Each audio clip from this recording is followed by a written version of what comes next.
bitta dona chips 180 mingga tushdi.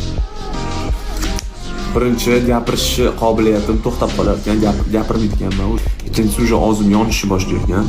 Uchinchisi ko'zim qizarishni boshlagan. Ekstremal darajadagi og'riqlar va oxiri o'lim.